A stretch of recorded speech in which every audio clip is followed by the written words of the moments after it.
श्रीगणेशाय नमः। श्रीगुरुभ्यो नमः। हरि ओम्। कौसल्या सुप्रजा रामपूर्वा सन्ध्या प्रवर्तते। उत्तिष्ठ नरशार्दूल कर्तव्यं दैवमान्निकम्। कौसल्या सुप्रजा रामपूर्वा सन्ध्या प्रवर्तते। उत्तिष्ठ नरशार्दूल कर्तव्यं दैवमान्निकम्। उत्तिष्ठ गोविन्द उत्तिष्ठ गरुडध्वज। उत्तिष्ठ कमलाकान्ता त्रैलोक्यं मङ्गलं कुरु। उत्तिष्ठ गोविन्द उत्तिष्ठ गरुडध्वज। उत्तिष्ठ कमलाकान्ता त्रैलोक्यं मङ्गलं कुरु। मातः समस्तजगतां मधुकैटभारे। वक्षो विहारिणि मनोहर दिव्यमूर्ते। श्रीस्वामिनि श्रीतजनप्रियदानशीले। श्रीवेङ्कटेशदयिते तव सुप्रभातम्। तव सुप्रभातमरविन्दलोचने। भवतु प्रसन्नमुखचन्द्रमण्डले। विधिशङ्करेन्द्रवनिताभिरर्चिते। वृषशैलनाथदयिते दयानिधे। अत्र्यादिसप्तऋषयस्य मुपास्य सन्ध्याम्। आकाशसिन्धुकमलानि मनोहराणि। आदाय पादयुगमर्चयितुं प्रपन्नाः। शेषाद्रिशेखर विभो तव सुप्रभातम्। पञ्चाननाब्जभवषण्मुखवासवाद्याः। त्रैविक्रमादिचरितं विबुधा स्तुवन्ति।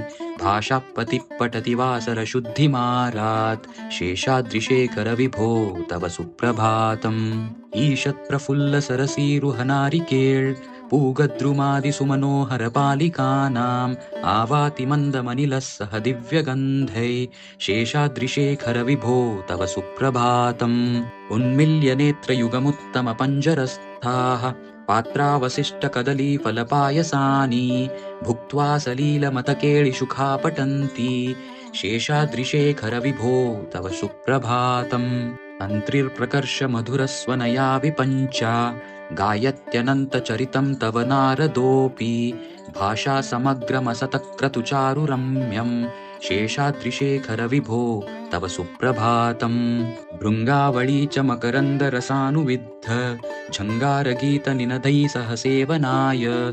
निर्यात्युपान्तसरसी कमलोदरेभ्य। शेषाद्रिशेखर विभो तव सुप्रभातम्। योषागणेन वरदग्निविमध्यमाने। घोषालयेषु दधिमन्तन तीव्रघोषाः। रोषात्कलिं विदधते कुकुभश्च कुम्भाः। शेषाद्रिशेखर विभो तव सुप्रभातम्। पद्मेशमित्रशतपत्रगताळिवर्गाः। हर्तुं श्रियं कुवलयस्य निजाङ्गलक्ष्म्याः। भेरीनिनादमिव बिभ्रति तीव्रनादम्। शेषाद्रिशेखर विभो तव सुप्रभातम्। श्रीमन्नभीष्टवरदाखिललोकबन्धो। श्रीश्रीनिवास जगदेकदैयेकसिन्धो। श्रीदेवताग्रहभुजान्तर दिव्यमूर्ते। श्रीवेङ्कटाचलपते तव सुप्रभातम्। श्रीस्वामि पुष्करणिकाप्लवनिर्मलाङ्गाः। श्रेयार्थिनो हरविरिञ्चि सनन्दनाद्याः। द्वारे वसन्ति वरनेत्रहतोत्तमाङ्गाः। श्रीवेङ्कटाचलपते तव सुप्रभातम्। श्रीशेषशैलगरुडाचलवेङ्कटाद्रि। नारायणाद्रिवृषभाद्रिवृषाद्रिमुख्याम्। अख्यां त्वदीयवसतेरनिशं वदन्ति। श्रीवेङ्कटाचलपते तव सुप्रभातम्। सेवापराः शिवसुरेश कृशानुधर्म। रक्षोऽम्बुनाथ पवमानदनाधिनाथाः। बद्धाञ्जलि प्रवीलसन्निजशीर्षदेशाः। श्रीवेङ्कटाचलपते तव सुप्रभातम्। धाटीषु ते विहगराज मृगाधिराज। नागाधिराज गजराज हयाधिराजाः। स्वस्वाधिकारमहिमाधिकमर्थयन्ते। श्रीवेङ्कटाचलपते तव सुप्रभातम्। सूर्येन्दुभौमबुधवाक्पतिकाव्यशौरी। स्वर्भानुकेतुदिविशत्परिषत्प्रदानाः। त्वद्दासदासचरमावधिदासदासाः। श्रीवेङ्कटाचलपते तव सुप्रभातम्। तत्पादधूलिभरितस्फुरितोत्तमाङ्गाः। स्वर्गापवर्गनिरपेक्षनिजान्तरङ्गाः। कल्पागमाकलनयाकुलतां लभन्ते। श्रीवेङ्कटाचलपते तव सुप्रभातम्। त्वद्गोपुराग्रशिखराणि निरीक्षमाणाः। स्वर्गापवर्गपदवीं परमां श्रयन्तः। मर्त्या मनुष्यभुवने मतिमाश्रयन्ते श्रीवेङ्कटाचलपते तव सुप्रभातम्। श्रीभूमिनायक दयादिगुणामृताब्दे देवादिदेव जगदेकशरण्यमूर्ते श्रीमन्ननन्त गरुडादिभिरर्चिताङ्घ्रे श्रीवेङ्कटाचलपते तव सुप्रभातम्। श्रीपद्मनाभ पुरुषोत्तम वासुदेव वैकुण्ठमाधव जनार्दन चक्रपाणे श्रीवत्सचिह्न शरणागत पारिजात श्रीवेङ्कटाचलपते तव सुप्रभातम्। कन्दर्पदर्पहर सुन्दर दिव्यमूर्ते कान्ताकुचाम्बुरुह कुट्मललोलदृष्टे कल्याण निर्मल गुणाकर दिव्यकीर्ते श्रीवेङ्कटाचलपते तव सुप्रभातम्। मीनाकृते कमठकोल नरसिंहवर्णिन् स्वामिन् परश्वत तपोधन रामचन्द्र शेषांश राम यदुनन्दन कल्किरूप श्रीवेङ्कटाचलपते तव सुप्रभातम्।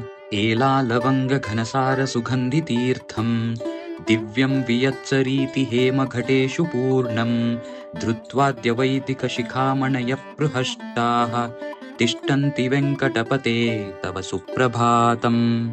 आस्वानुदेति विकचानि सरोरुहाणि सम्पूरयन्ति निनदय्य कुकुभो विहङ्गाः श्रीवैष्णवा सततमर्थितमङ्गलास्ते धामाश्रयन्ति तव वेङ्कटसुप्रभातम्। ब्रह्मादयः सुवराः समहर्षयस्ते सन्तः सनन्दनमुखास्त्वथ योगिवर्याः धामान्तिके तव हि मङ्गलवस्तुहस्ताः श्रीवेङ्कटाचलपते तव सुप्रभातम्।